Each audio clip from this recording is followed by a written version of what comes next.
Wyoming Territory, summer of 1882. The wind burned dry through the open plains near Sweetwater Station, and by sundown, Helena Everett had nowhere else to go.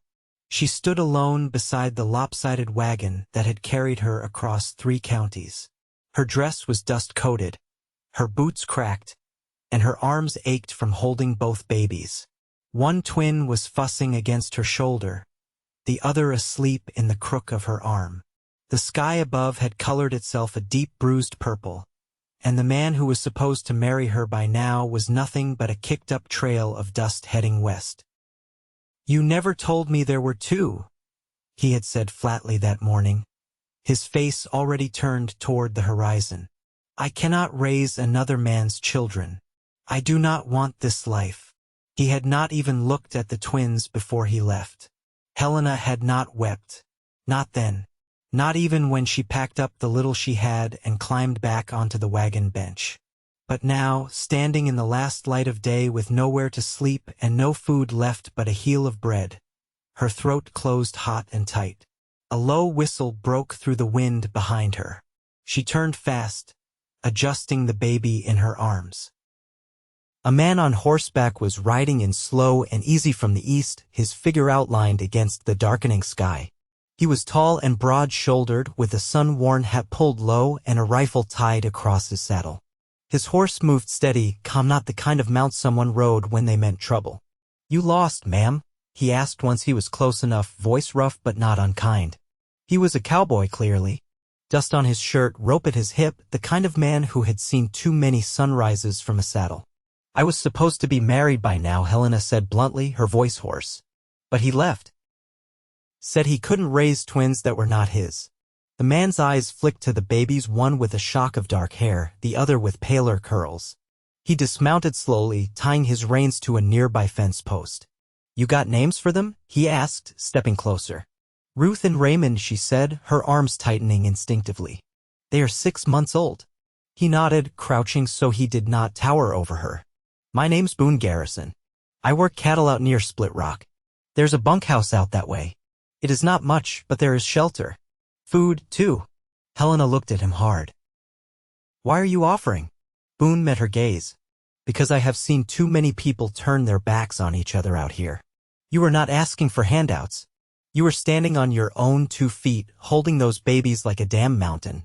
That's enough reason for me." For a long moment, she said nothing. Then Raymond stirred and let out a sharp cry. Boone reached into his coat pocket and pulled out a soft piece of dried apple. "May I?" he asked. She hesitated, then nodded.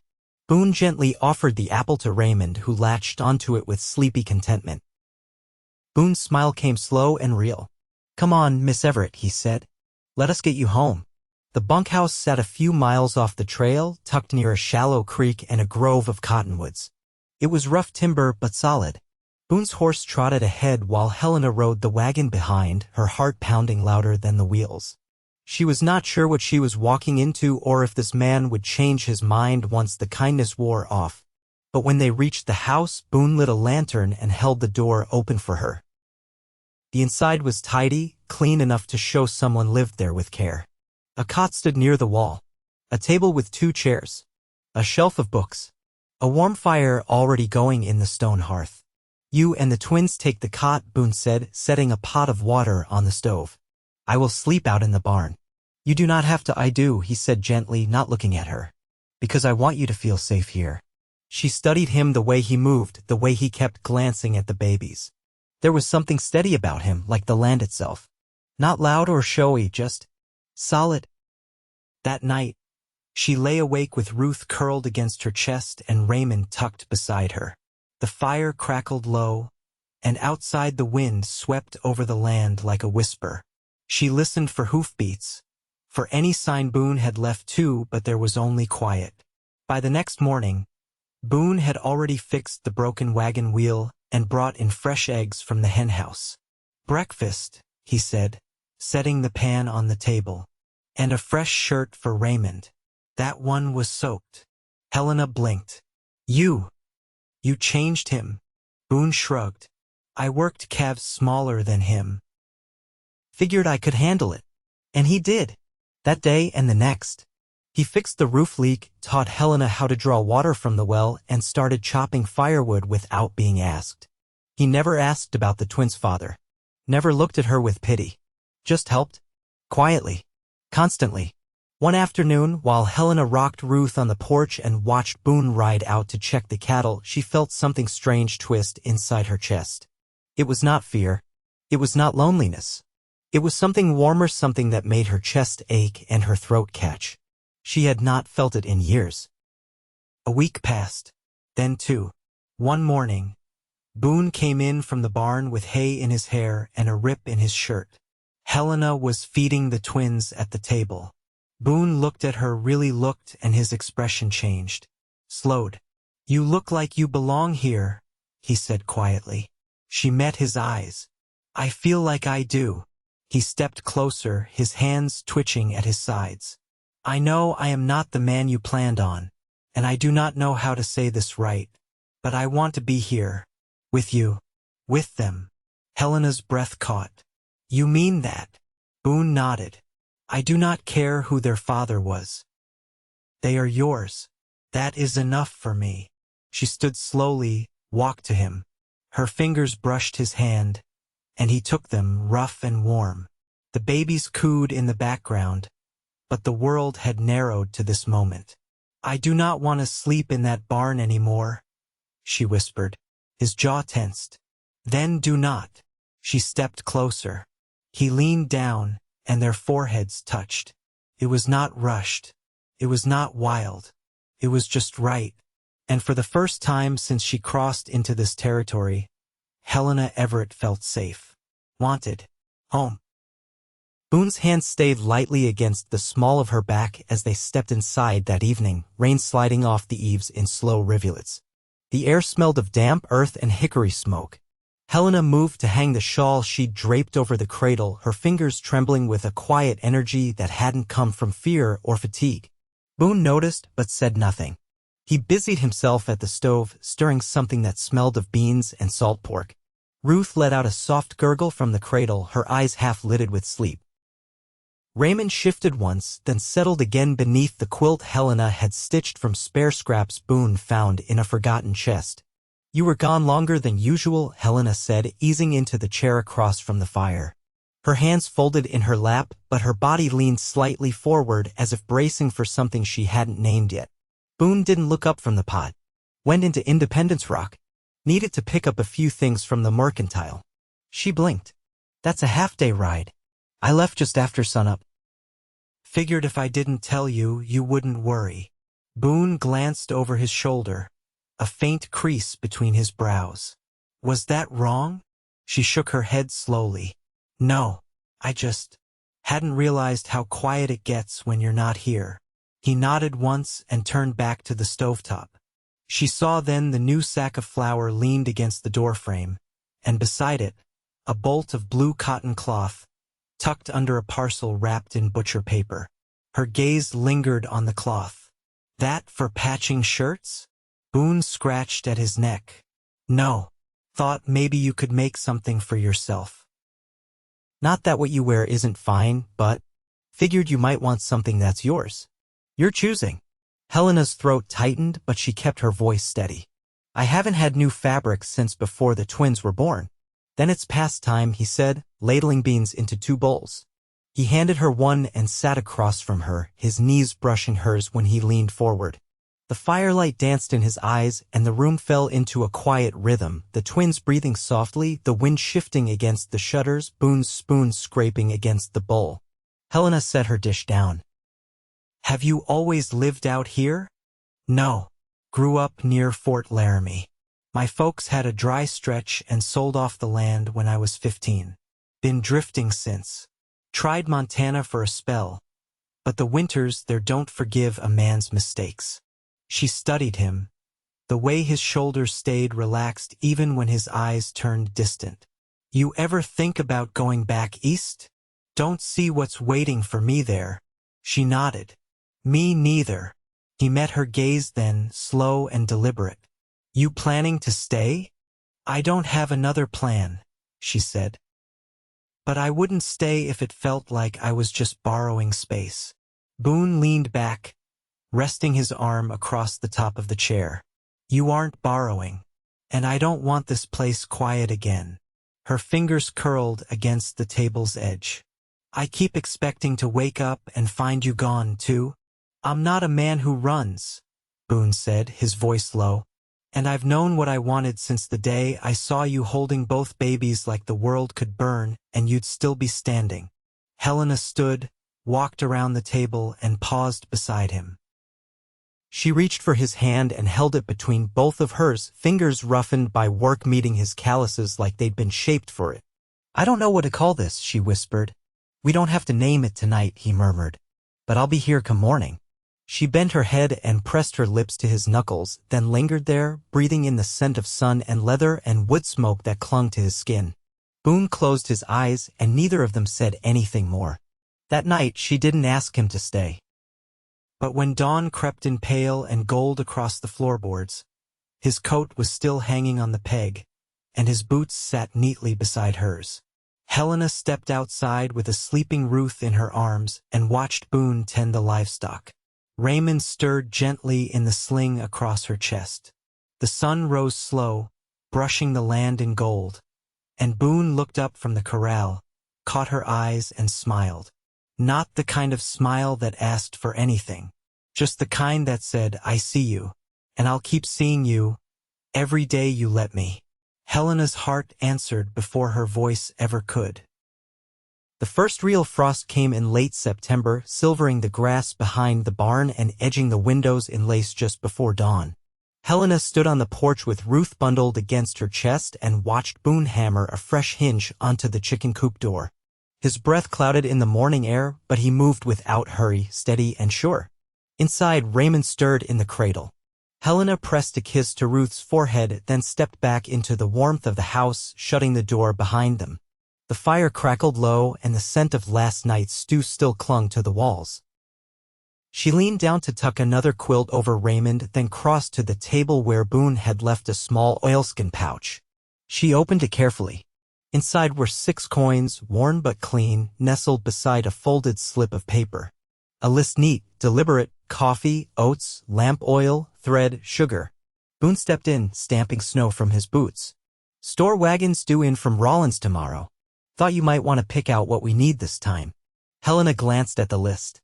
"That all from memory?" "Near enough." He crossed to the stove, ladled water into the kettle. "You think of anything else?" "I could use a whetstone. The carving knife's gone dull." She hesitated. "And maybe some beeswax. The cradle legs squeak when I rock it." Boone nodded. "I'll add it." He didn't offer to take the list from her. Didn't correct anything or suggest she'd missed something. Just poured water into 2 mugs and passed one across the table. Helena took it, her hands warming around the tin. "You always this quiet in the mornings?" Boone leaned against the counter, one ankle crossed over the other. "Used to be. Lately, I find myself listening more than I used to." "Listening for what?" "Breathin'. Laughter. Your voice. Those babies fussing. It's a good kind of noise." She looked down, the steam from her mug curling between them. "You're not waiting for me to get restless? Or decide this was only ever meant to be temporary?" "No," he said. "I'm waiting for you to start hanging pictures." Helena's lips parted, surprised. Boone shrugged. "There's nails in the walls. You've seen them. Folks don't drive nails into timber unless they plan to stay." She set the mug down. "I don't have pictures." "Then maybe we make some." His voice softened. "We've got time." Later that afternoon, Boone hitched the team and loaded the wagon with feed sacks and a crate of kindling. Helena wrapped the twins in their thickest shawls and settled them onto the padded bench beside her. "I'll only be a couple hours," Boone said, tightening the harness. "I can drop you at the store and swing back after I check the south pasture." "I'll be fine," Helena said. "Mrs. Langley's usually there this time of day." "She's kind." Boone paused, then reached into the wagon bed and pulled out a folded square of checked cloth. "For the babies to lie on. The floor's cold in there." She took it from him, fingers brushing his. "You think of everything." He looked down at her, eyes steady. "I think of you." The store was quiet when Helena stepped inside, the bell above the door jangling once. Dust motes drifted in the sunlit air, and wooden crates lined the back wall, marked with stenciled letters. She settled Ruth and Raymond on the cloth Boone had given her and tucked a blanket around them before moving to the counter. Mrs. Langley looked up from her ledger. "You're Boone's Helena, aren't you?" Helena blinked. "I suppose I am." The older woman smiled faintly. "He's been coming here for years. Never said more than was needed. Then last month he bought 2 jars of blackberry jam and asked if I stocked teething cloths." Helena felt her cheeks warm. Mrs. Langley closed the ledger. "That man's changed. Not in a sudden way. In a way that sticks." Helena didn't answer. She picked out 2 spools of thread, a tin of salve, and the beeswax. When she returned to the twins, Ruth was fussing. A young boy no older than 9 crouched nearby, watching with wide eyes. "She yours?" he asked. "Yes," Helena said gently, reaching down to lift Ruth. "Her and her brother." The boy nodded. "My mama says babies cry less when they can smell their mama." "She's right." Boone returned not long after, his boots thudding softly on the wooden planks as he stepped through the doorway. He looked first to Helena, then to the twins. His shoulders eased. "All set?" he asked. She nodded. "I found everything." And Ruth made a new friend. Boone glanced at the boy, then back at her. "She's good at that." That evening, Helena rubbed beeswax into the cradle joints while Boone whittled a small horse from a scrap of pine. Ruth gnawed at the edge of her blanket. Raymond watched Boone's hands as if trying to learn something from them. "You ever think about teaching?" Helena asked. Boone looked up. "Teaching what?" "Anything. You're patient. That counts for more than books." He set the carving down. "Patience came late for me. After I lost enough to know what mattered." Helena folded the cloth she'd used and set it aside. "What did you lose?" Boone didn't answer right away. "Then, a brother. To fever. A friend to a snowstorm. A place that should have been home." She watched his face. "And now?" Boone looked at her, then to the twins. His voice was quiet. "Now I come in from the cold and light a fire someone else will sit beside." Helena stood, crossed the room, and slid her hand into his. Boone's fingers curled around hers, warm and sure. "I'm still carrying some grief," she whispered. "So am I," he said. "But I'd like to hang something on those nails." Boone nodded once, eyes steady. "We'll find the right pictures." And in the hush that followed, the house slowly filled with something deeper than warmth, something rooted, growing, as certain as winter giving way to spring. October settled in with a hush. The wind no longer carried heat, it moved low and whispering through the grass, sifting through the cottonwoods like breath held too long. Inside the house, warmth came from the fire Boone kept burning through the nights and the thick wool blankets Helena had washed and layered for the twins. Boone had traded for 2 panes of glass the week before and fitted them into the front window himself. Now, in the early mornings, Helena watched the frost melt in slow patterns across the glass, while Raymond chewed on the corner of his shirt and Ruth reached toward the light. Boone was out back splitting the last of the aspen logs when Helena stepped out, pulling her shawl tighter against the wind. She stopped just short of the chopping block, watching the swing of his arms, the clean break of the wood, the way he paused to wipe his forehead with the inside of his sleeve. "You ever think about building a root cellar?" she asked. Boone rested the axe against the woodpile. "Been thinking about it since the potatoes started sprouting early in the pantry. I can help dig." "I know you can," he said, brushing his hands clean. "But I was thinking we could ask Elias. He's got more back in his legs than either of us, and he owes me a favor." Helena crossed her arms. "You trust him?" Boone nodded once. "He pulled my horse out of a gully 2 winters back. Didn't ask questions, didn't wait for thanks." She looked toward the road. "I don't want anyone here who talks too much. He doesn't. Lost half his tongue to an accident when he was 10. Just gestures and whistles most days. Then I like him already." Boone grinned and picked up the axe again. "Should only take a few days. After that, we'll store what we need and salt the rest." Helena stepped closer. "Do you think we'll be snowed in come December?" "Could be," he said. Last year it came sudden, covered the barn before I could get the animals inside. But if we're stocked and the roof holds, we'll be fine. She watched him work a moment longer, then stepped forward to take a split log under each arm. You don't have to, I know, she said. But I want to. That evening, after the twins were asleep and the fire had settled low, Boone pulled out a folded sheet of paper from the top shelf. He laid it flat on the table, smoothing the creases. What's that? Helena asked, drying her hands on the hem of her dress. Land claim, he said. Filed it 3 years ago. Hadn't done anything about it, just kept living out here like the world owed me nothing. Helena stepped closer, studying the markings. This whole stretch, from the creek bend to the ridge with the lone pine, I never marked it proper. Figured I didn't have anyone to share it with. She looked up at him, her face unreadable. And now, I'd like to file the transfer. To who? Boone reached into his pocket and set a small wooden carving beside the paper. It was a horse, unfinished but careful in its detail. To all of us, he said. You, me, Ruth, and Raymond. Helena sat slowly. She picked up the carving, ran her thumb along the grain. That's not how the law sees it. No, he said. But it's how I do. She set the carving down gently. You're not afraid? Of what? That you'll lose all this. I've already lived through the losing. He leaned forward, elbows on the table. You're not a burden, Helena. And they're not a cost. Her eyes filled, but she didn't look away. I never thought I'd be wanted like this. Not by someone who chose it. You didn't ask me to, he said. But I did. The wind rattled the shutters once, then fell still again. The fire let go a final crackle, then softened. Helena reached across the table and took his hand. Then let's mark the land. Together.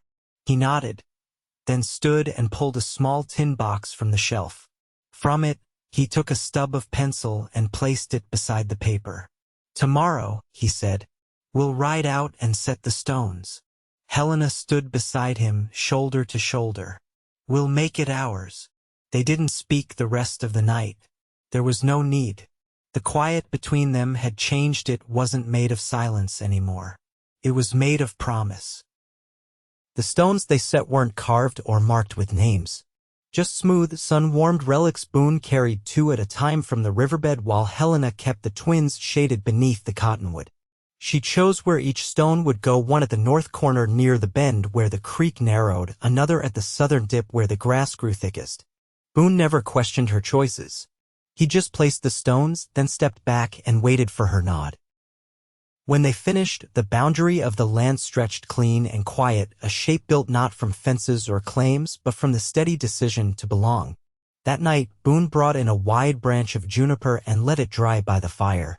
Helena eyed it as she fed Ruth from a small tin spoon. What's it for? She asked. Handles, he said, settling into the chair across from her. Figured I'd make a cabinet for the back wall. You've run out of space for jars. I've been meaning to ask. She paused, adjusting the linen under Raymond's chin. Before I arrived, what did you do with your days? He stretched his legs out, ankles crossed. Rode fence line, checked cattle, ate whatever didn't spoil. Read the same book, till the pages softened. And now, he smiled, slow and full. Now I try to keep up with you. She laughed, just once, but it rolled through the room like something long held back. Boone leaned forward, elbows on his knees. You've changed this place, he said. So have you. The next morning, she woke before the sun. Boone's arms were around her, his breath warm against the back of her neck. Ruth snuffled in her sleep nearby, and Raymond had rolled onto his belly, legs tucked under like a frog. Helena eased out from under the quilt and pulled on her boots. She moved quietly through the house, letting the kettle warm while she packed a basket. 1 loaf of rye bread, a wedge of cheese, and boiled eggs wrapped in cloth. When Boone stirred, he found her lacing the twins into their outer wraps. You going somewhere? He asked, voice rough with sleep. I want to take them to the ridge, she said, brushing a curl from Ruth's cheek. I want them to see it. He rose without another word and packed his saddlebag with water and a cut of jerky. By the time the sun crested the line of trees, They were riding up the slope behind the house, Helena holding Ruth against her chest, Boone carrying Raymond in a sling across his back. The ridge wasn't high, but it opened the land like a page. From there, the creek shimmered in a long curve, and the cottonwoods stood gold and bare-limbed, reaching into sky. Helena dismounted and sat cross-legged in the grass. Boone joined her, setting Raymond between them, his tiny hands grasping at a dried stem of wheat. "I've never had a place this quiet," she said. Boone leaned back on his hands. "Quiet can be lonely, or it can be peace. Depends on who's sitting beside you." She looked at him. "Do you ever want more?" Boone turned his head. "More than this. More land. More cattle. A bigger house." He shook his head. "I want to plant a new apple tree. Maybe mend the far corral. But no, I don't want more. I want longer. Longer. Time. With you. With them." With this. Helena's throat tightened, but she didn't look away. "Then let's make it last." They stayed on the ridge until the sun shifted west, casting long shadows across the fields below. Boone built a small fire and brewed coffee in a tin kettle, and Helena sang to the twins, soft and low, a tune her mother once hummed while mending. When they rode back, the sky had turned the color of ash and flame. The wind carried the scent of turned earth and dried leaves. Boone lifted Ruth into the cradle, then laid Raymond beside her, adjusting the blanket so their feet touched. Later, as Helena folded the last of the day's wash, Boone came to stand beside her. He held out a slip of paper. "What's this?" she asked. "County clerk's office is sending someone next week to sign the marriage book." She stared at the page, the neat writing, the date. "I didn't think about that," she said quietly. "I did," Boone murmured, "but I wanted you to say yes in your own time." She reached for his hand. "I say it now. Yes." They married under the cottonwood tree, with Elias standing solemn and silent beside the clerk, who muttered about wind and ink and missing supper. The twins wore matching blue bonnets Helena had sewn herself. Boone wore his cleanest shirt and the leather vest he'd once kept wrapped in oilcloth for better days. Afterwards, they sat outside and ate cornbread and smoked trout with neighbors who had ridden in from the far edges of the valley. There was no music, but someone brought a fiddle, and Helena laughed when Boone tried to waltz with her over the uneven grass. That night, after the house emptied and the children slept, Helena and Boone lay side by side beneath the quilt she'd pieced from old shirts and feed sacks. He traced her wrist with the pad of his thumb, slow and thoughtful. "You're not what I expected," he said. She turned her head. "What did you expect?" "To be alone. To die with my boots on. To outlive my horse and leave no mark." She touched his cheek. "You'll leave more than a mark. You'll leave a life." He pulled her close. "Only if I live it beside you." Years passed, but nothing important changed. The apple tree Boone planted bore fruit by the 4th season. Helena taught Ruth and Raymond their letters at the kitchen table. Boone built the cabinet, and when it filled, he built another. They grew older, and the house settled deeper into the earth. Neighbors came and went. The creek rose one year and flooded the lower field. The barn caught fire another, but Boone rebuilt it with help, and Helena dried every board with a cloth and prayer. They buried Elias beneath the ridge, and Boone carved a marker with his own hands. In time, Raymond took to riding fence, and Ruth learned to bake as Helena once had, her fingers sure and quick. Boone's hair silvered at the temples, and Helena's hands grew lined, but her grip never faltered. Every morning, they woke with the dawn. Every night, they came together by the fire. And always, the land held them quiet and wide, bordered by stones they had placed together, shaped not by what they had lost, but by what they had chosen to keep. They never left. They never needed to. They had everything they'd built and everything they'd become. Together.